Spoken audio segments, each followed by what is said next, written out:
Hi, folks. This is Mark by Mark A. Foster, Ph.D.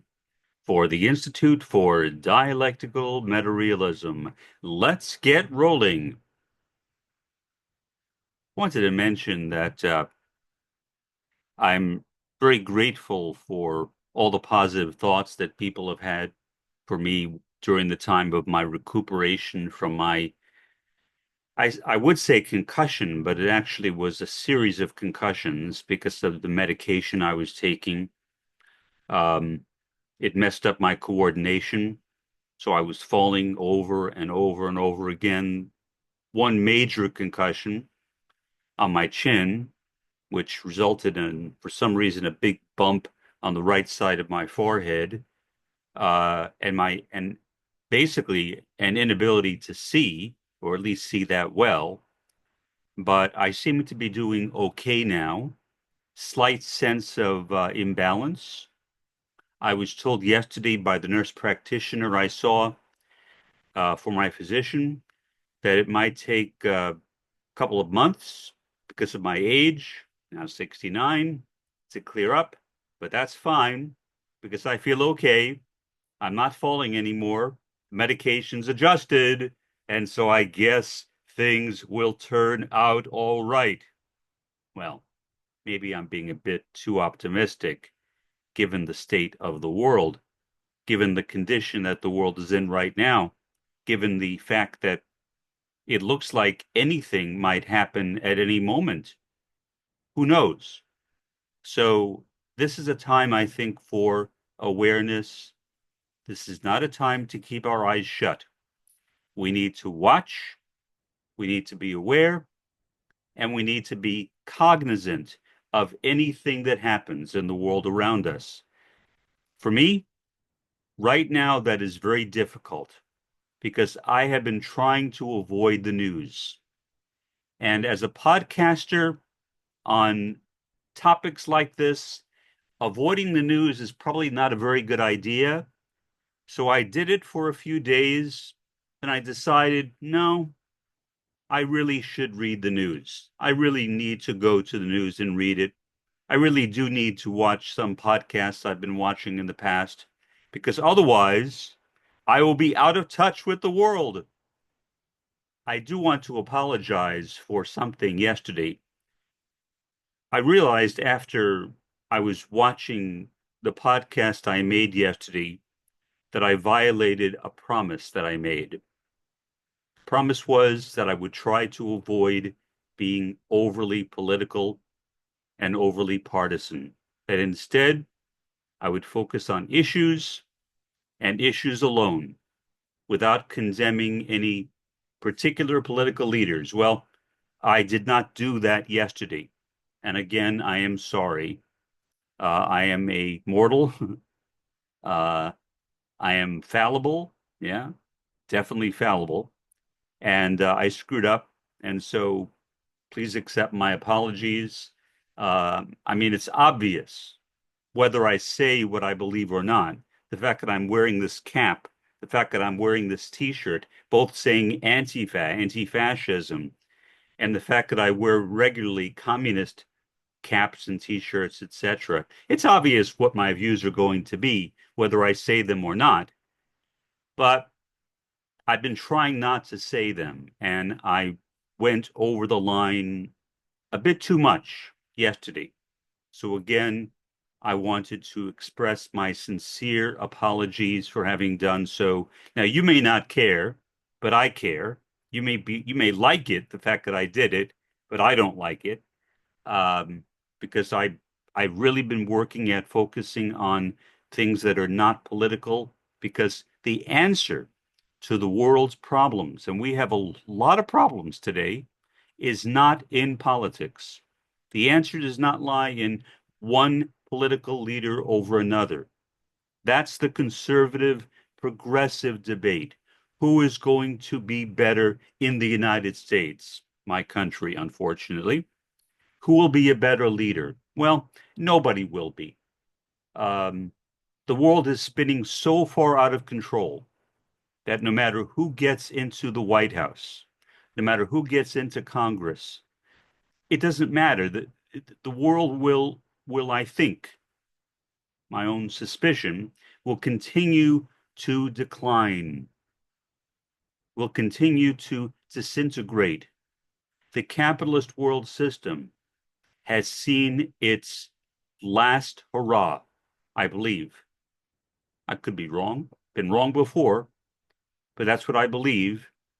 Now, I'm not going to give any timetable because I'm not a prophet, would not pretend to be one. I don't want to be one, but I do think that we are at a time of transition, let's say, between something that we knew, a world of things that were familiar, and an entirely new world of unexpected localism. Now, there are some people who believe in localism. They think localism is a good thing. That's not what I'm talking about. I'm not addressing you if you think localism is a good thing. I don't think it's a good thing, at least not in the way I'm describing it. I do not like the idea of localism, meaning where the entire infrastructure of a society has collapsed and people are forced into localism because there's nothing else they can do. Maybe there's one or two people around them. Maybe they can think of, well, maybe if we go 50 or 100 miles or 1,000 miles down, we might find some other people. But how can we do that? We don't have gasoline. Plus, our cars have been destroyed. There are no more buses. There are no more planes, etc. So I'm not talking about people who work for a condition of localism. A lot of anarchists I know that I've discussed it with like the idea of localism. Well, again, I don't. For whatever it's worth, I don't. I like being in a cosmopolitan society where as a native New Yorker, that's what I'm used to, and so be it. So I don't want to live in a world of localism, but I think that regardless of what I personally would like, that is where we are headed. Because if society totally falls apart, if the first world disintegrates, if the United States leaves NATO, for example, and I say that as somebody who is not a supporter of NATO. Now, if you support NATO, fine. NATO has done some really, really bad things over the years. Some really, really bad things. NATO was basically the puppet of the United States, the instrument of the United States. It's an instrument for carrying out U.S. foreign policy. And it's been that way since NATO was started. It's nothing new. The problem is that now we are in such a state of unpredictability that NATO right now is, whether for better or for worse, going to be a part of our future. In what way, I don't know. It is clear from his last administration that President Donald Trump would like to pull out of NATO. Is that a good thing? I have no idea because we can't tell if it's a good thing until it happens, if it happens, and nobody knows if it will. I have my skepticism about that. However much I may dislike NATO, I also realize that NATO has been a stabilizing force in the world to an extent. So my feelings are mixed. I don't like NATO. I don't like the way NATO is basically a way of propping up the capitalist world system, of keeping the first world in charge, of trying to eliminate all the chances for change that are desired by people in the third world and the fourth world of indigeneity. I don't like that. But by the same token, what would a world without NATO look like? And nobody, no matter what if somebody says they can answer that question for you, turn and run in the other direction because nobody knows. Nobody knows. We can all speculate, but we don't know. So these next 4 years, and without saying anything bad about our current president here in the United States, I used to live right near him in Queens growing up. After we left the Bronx and moved to Bayside, Queens, I was not that far away from him, from the Trump mansion. I'm not saying anything bad about that man. You can judge him for what you want. My feelings are my feelings. If you've listened to me before, you know how I feel about him. I'm not going to repeat it again. There's no point. Again, I'm trying to avoid being political and being partisan. But Donald Trump is a very unpredictable character. That's obvious. Nobody knows what he might do from one day to the next. He does seem to be somewhat more stable in this administration than he was in his first, whatever that means. But still, he has done things that I personally hate, like eliminating DEI on the federal level, diversity, equity, and inclusion. He wants to tear down the federal government in the United States. Now, I don't like the United States. And so tearing down the federal government in the United States sounds like a good idea to me. The problem is what he wants to replace it with.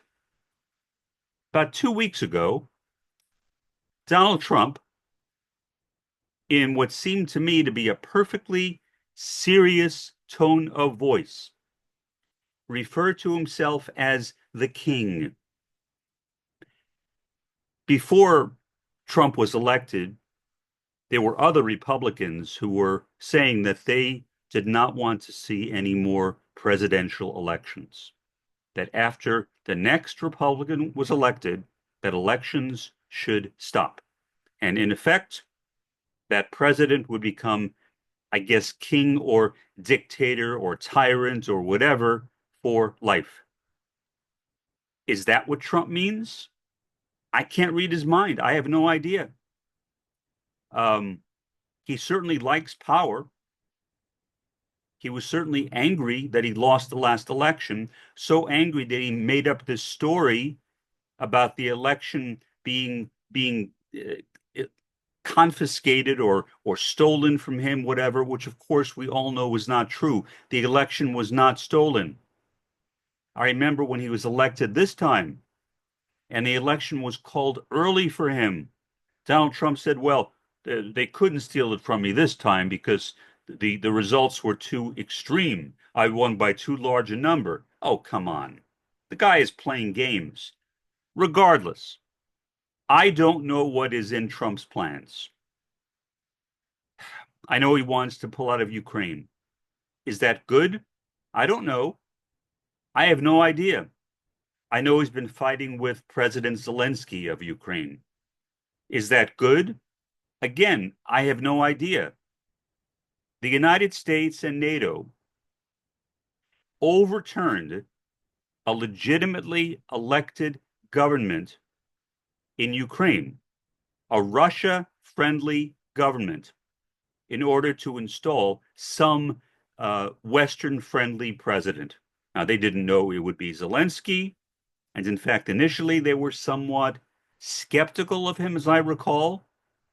But after a while, when they realized that, well, Zelensky is willing to play ball with us, they were happy. But the war has dragged on much longer than anybody really thought. And so now Trump has been trying to offer Putin a deal and trying to offer Zelensky a deal. Zelensky is not happy about it. I don't know. I mean, the whole thing is such a mess. I don't know what will happen tomorrow. I don't know what will happen in Ukraine. Nobody does. It's a complete and total tragedy. All those people in Ukraine needlessly died. And for what? because the United States wanted to expand its control to areas that were formerly a part of the old Warsaw Pact? Exactly. That's what happened. That's what the US and NATO did. They promised through a handshake agreement, unfortunately, not a treaty, that they would not seize land or take control of land of countries that were in the old Warsaw Pact with the Soviet Union. Then, as soon as Gorbachev was gone, they began doing precisely that. So, what can we say?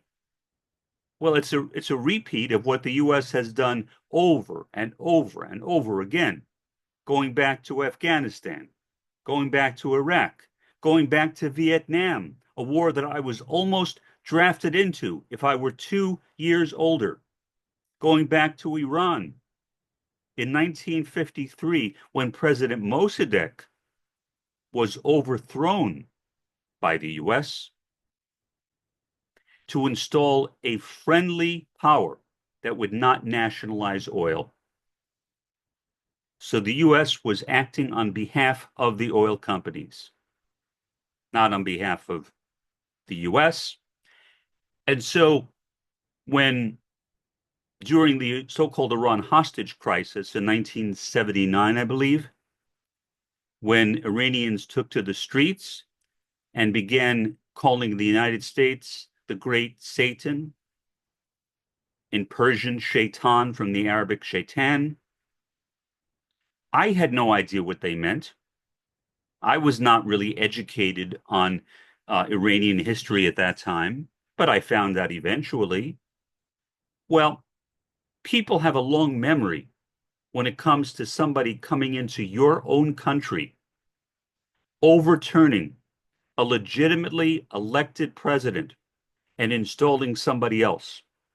In the case of Iran, it was Shah Pahlavi, and Shah Pahlavi was friendly to the West, friendly to America. So ultimately, Iranians had enough. They staged a revolution, and they brought Khomeini from Europe back to Iran. And Khomeini became the Ayatollah, the shadow of God, the sign of God, or the verse of God, more precisely. Ayat is sign or verse. In that country. And then he was replaced by somebody with a very similar sounding name, eventually Khomeini, not to be confused with Khomeini. They sound the same, but they have two entirely different definitions. That's not really important. I wanted to make this point because I think it is vital that we all watch what is happening, because things might suddenly spin out of control, and we need to be prepared. I don't mean prepared for me. I don't care about myself. And when I say that, I'm being literal. I do not care about myself, but I do care about my neighbor. I do care about you. I care about my audience. I care about people who are poor, especially people who are poor in this country and in this part of Texas, the Rio Grande Valley, also called Deep South Texas. The Rio Grande Valley continues on the other side of the Rio Grande River in Mexico. Here, the Rio Grande Valley is Deep South Texas. Very, very poor area. Ranks up there, maybe down there is more appropriate, with Southern Appalachia, where I lived for 4 years, and the Mississippi Delta. Never lived there, but I did live in the state of Mississippi for 4 years. And Mississippi is a very poor state, and the Delta is the poorest part of the state of Mississippi. So I've lived in some pretty poor areas. I've seen poverty firsthand. I've seen what it can do to people. And I don't want people to be taken by surprise.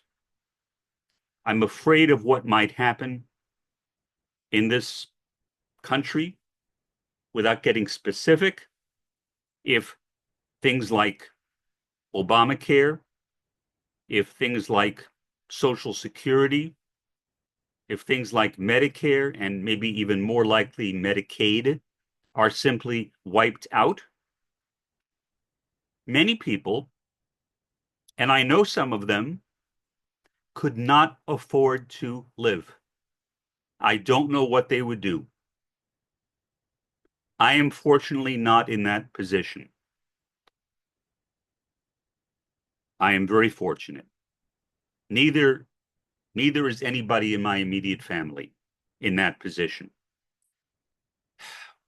I'm grateful for my family, and I'm sad for this country and for the direction that I'm afraid this country is going into. And I think it will be very quick, very quick. That's why I say to please watch. And that's just an intuition. That's my own intuition that when whatever happens, and I don't know what will happen precisely, we can obviously have some ideas by watching the news, but no one can really know. My sense, though, is that whatever it is, some type of NBC attack, and no, I'm not talking about the National Broadcasting Company. I'm talking about nuclear, biological, and chemical weapons. Whichever one of those is used, or something else, it could be a real devastation, perhaps even the elimination of humanity. And I want to see a future communist world system. I want it with all my heart. I really want it. There are a few things that I want more than that. And I believe that if there is going to be such a system, it will begin in the third world and in the fourth world of indigeneity. And for people who criticize that, I am not saying that every single part of the third and fourth worlds are going to be revolutionaries, but it only takes a few places.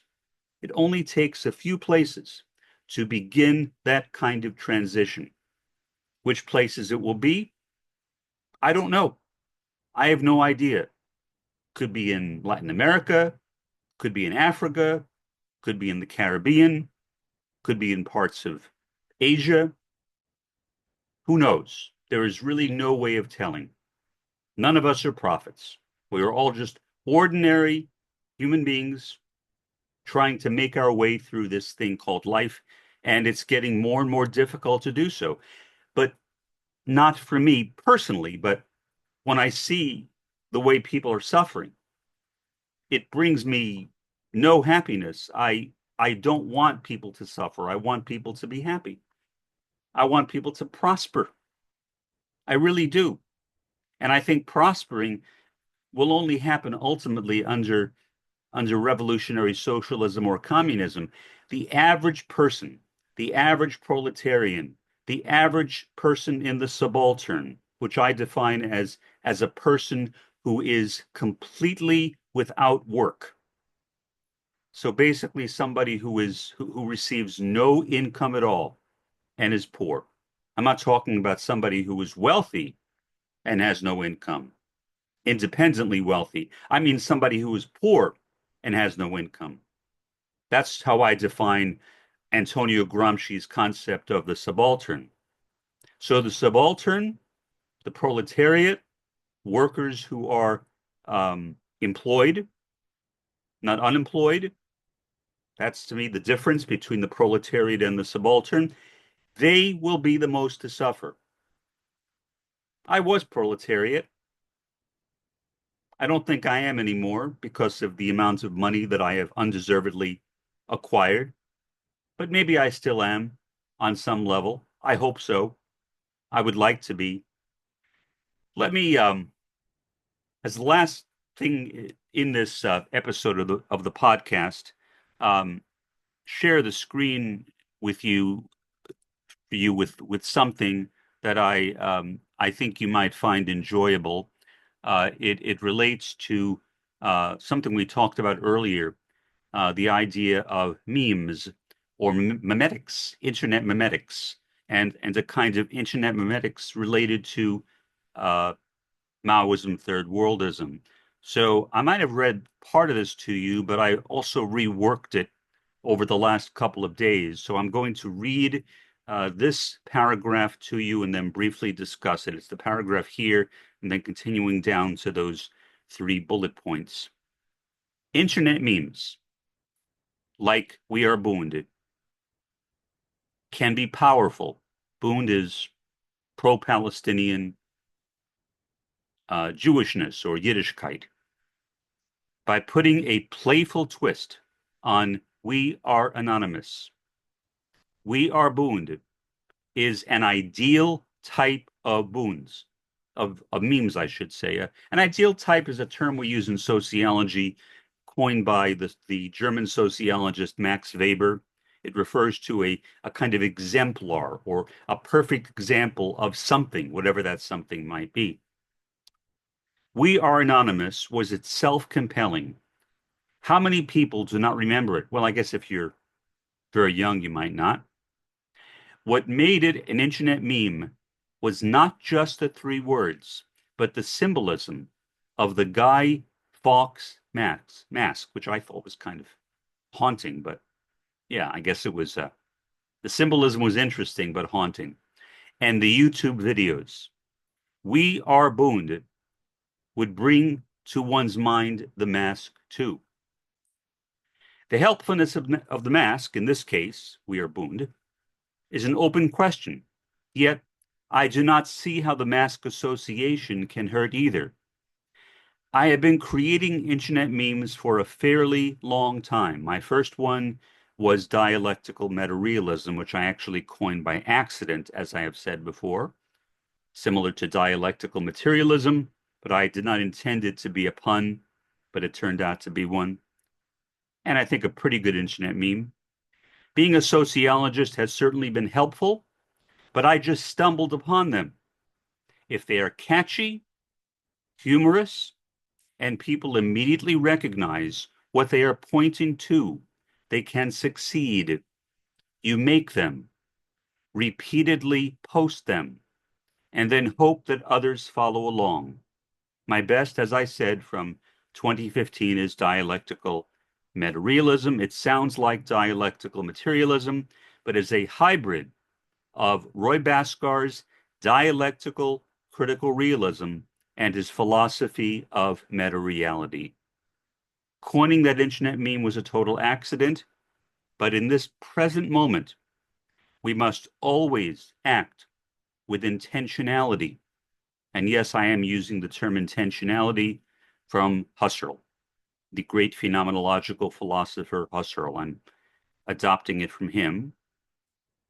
Let us develop a new Maoist, third worldist internet memetics. Consider, for example, these possibilities. And so I've listed 3.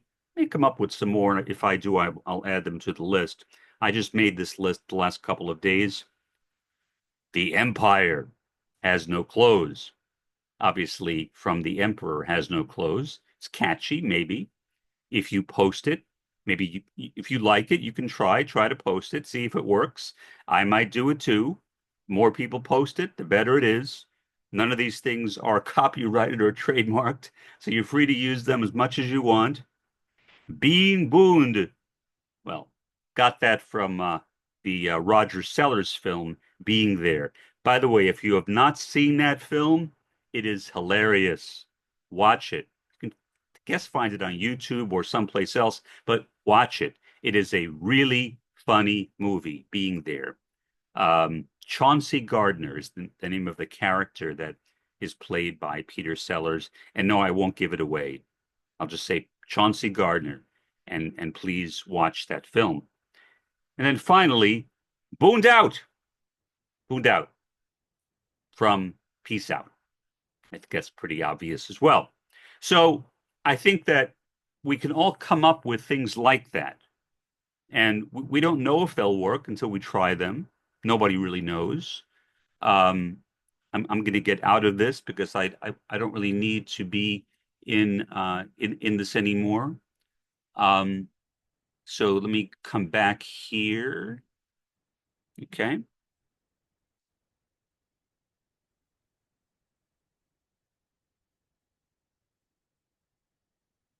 See, I messed up again. There you go. Okay. Hold on. There we go. There we go. Okay. Uh, I it's been a while since I've used Zoom, and so predictably I've messed up, but I apologize for that. You will see it. I'm not going to edit it out, so you can see them how I messed up right then. And I clicked on the wrong link, wouldn't you know? So again, um, I think that those things they may seem different, but they're not, in my opinion, because the state of the world is pretty desperate, I think, right now. And one of the more desperate areas of the world is Palestine, especially Gaza, but not only Gaza, the West Bank as well, and other parts of that area that surround the Zionist entity of Israel. And and so I think that Bundism is perhaps more relevant now than it ever was before. And so for that reason, I am going to title this particular episode of the podcast Being Bund, one of those three suggested memes, internet memes that I just mentioned before.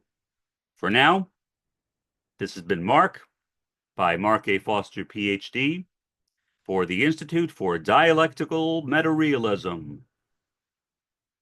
Have a pleasant day and an even better day tomorrow.